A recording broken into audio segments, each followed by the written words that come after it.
Seekor harimau melompat ke laut untuk mencari ikan. Seorang anak laki-laki yang melihatnya hanya bisa tertawa dan harimau itu kembali lagi karena tidak bisa menangkap apa-apa. Melihat harimau yang bergerak ke arahnya, anak laki-laki itu dengan cepat kembali ke perahu tepat waktu.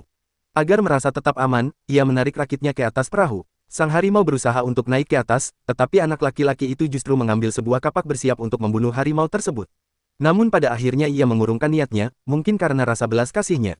Di malam harinya harimau masih terombang-ambing di atas laut. Melihat hal itu, sang anak laki-laki mencoba menolongnya. Ia mendorong rakitnya ke air lalu menjatuhkan tangganya.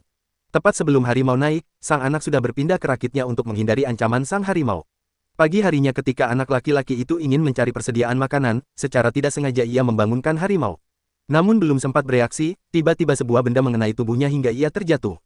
Ternyata itu adalah seekor ikan yang entah dari mana datangnya. Melihat harimau yang kelaparan, ia melempar ikan ke arahnya. Namun yang mengejutkan, ikan itu justru terbang menjauh.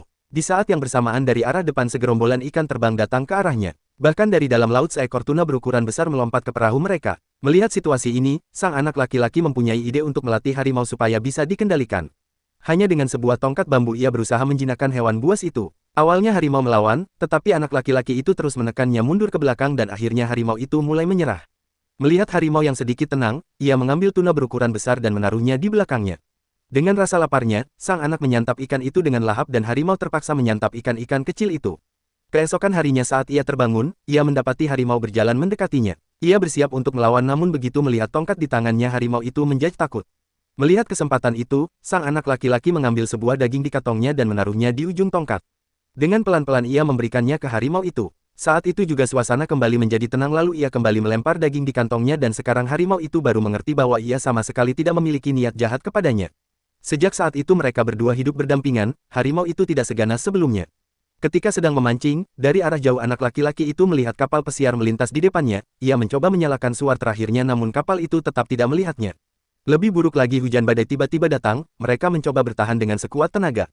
Setelah beberapa waktu rasa lapar kini melanda mereka, sang anak mendekati harimau yang kelaparan.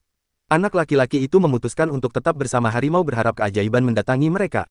Ketika terbangun, anak laki-laki itu mendapati perahunya terdampar di sebuah pulau tak berpenghuni. Ia mematahkan akar pohon dan memakannya tanpa memperdulikan rasanya. Setelah tenaganya kembali pulih, ia memutuskan untuk masuk lebih dalam ke pulau itu.